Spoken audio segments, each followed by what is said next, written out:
The desert did not forgive mistakes, and Turner knew he had made one the moment he heard the faint sound of hooves behind him. The sun was sinking, staining the sky blood red, and the wind tasted like dust and danger. He wasn't supposed to be on this stretch of trail.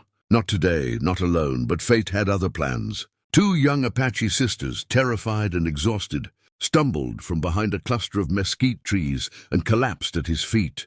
And everything in Samuel's quiet, predictable life shifted in a single breath. The older sister, Noya, couldn't have been more than 19, but her eyes carried years of fear and defiance. The younger Tala, barely 16, clung to her sister's arm as if letting go meant death. They spoke little English, but fear needed no translation.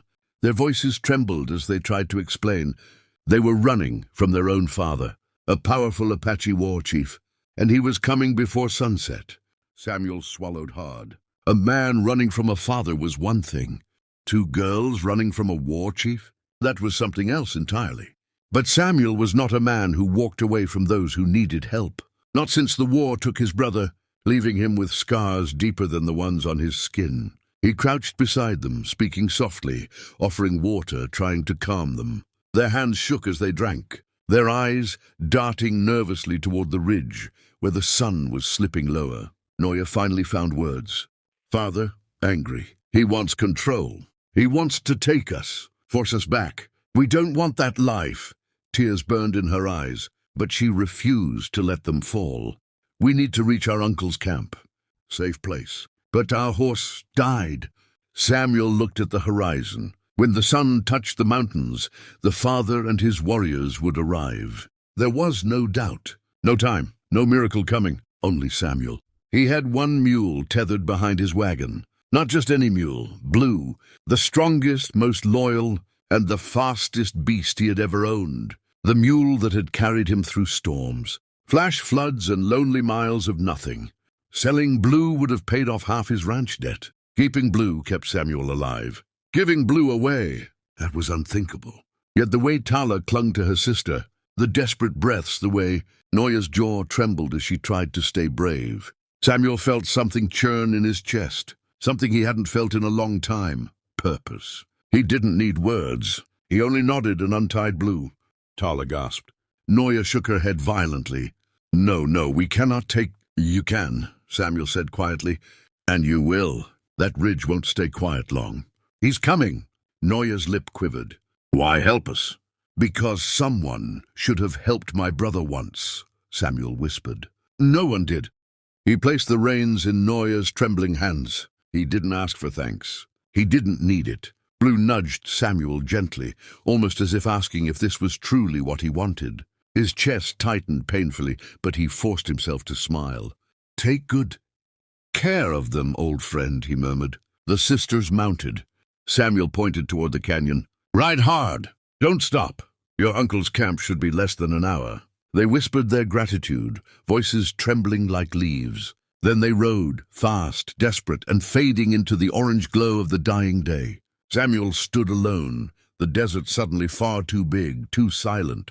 The heartbeat of hooves faded, and for a brief moment, he hoped maybe the father would pass him by. Maybe the girls would make it before anyone caught their trail.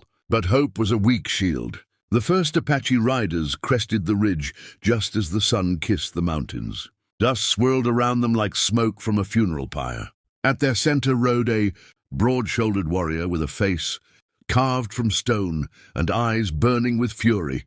The father. Samuel didn't reach for his gun. He knew better. 10 riders, 11 including the chief. Killing one meant dying by 10. The chief rode forward, staring down at Samuel as if peeling secrets from his bones. 2 girls passed here, he said in a deep, thunderous voice. Not a question, a certainty. Samuel's pulse hammered, but he stood firm. I see a lot of travelers, he said calmly. Hard to remember all of them. The chief's jaw tightened. His warriors' hands drifted to their weapons. Samuel felt sweat bead at his temple, but his gaze never wavered. You can search. Nothing to hide. The chief's eyes narrowed, calculating, suspicious, unrelenting. Minutes stretched like rope ready to snap. Then one warrior found mule tracks, fresh. But instead of leading back toward Samuel's ranch, they curved toward the canyon. The chief's nostrils flared. his massive fist clenched. Samuel braced for the blow, but the war chief surprised him. He stepped closer, studying Samuel's face. "You gave your animal," he finally growled. "For them." Samuel didn't deny it. It was their only chance. Silence. The chief looked toward the canyon where his daughters escaped. His shoulders rose and fell. Anger, grief, pride, conflict tumbling inside him like thunderclouds. "They disobeyed me," he said quietly. "But they are my blood." He turned back to Samuel. "You risked your life for them." "Few men would." Samuel met his gaze. "They deserved freedom, not fear." The chief stared long and hard, then finally nodded once, slow, heavy, like a man lowering a weapon. "You will not die today," he said, "because you gave what was precious to you for what was precious to me." With a sharp command, he signaled his warriors. The riders thundered past Samuel, following their own path, but not at full speed. Not hunting, not with intent to kill, almost. Letting the girls get ahead. Samuel exhaled shakily, knees nearly buckling. The chief paused before riding off. "You have honor, white man," he said. "May your path be long." Then he raised two fingers in a gesture of respect and disappeared into the settling dusk. The desert quieted, and for the first time in many years, Samuel felt something warm in his chest. Not pride, not relief, but the soft weight of knowing he had done the right thing, even when it cost him dearly. For some, it was just a mule.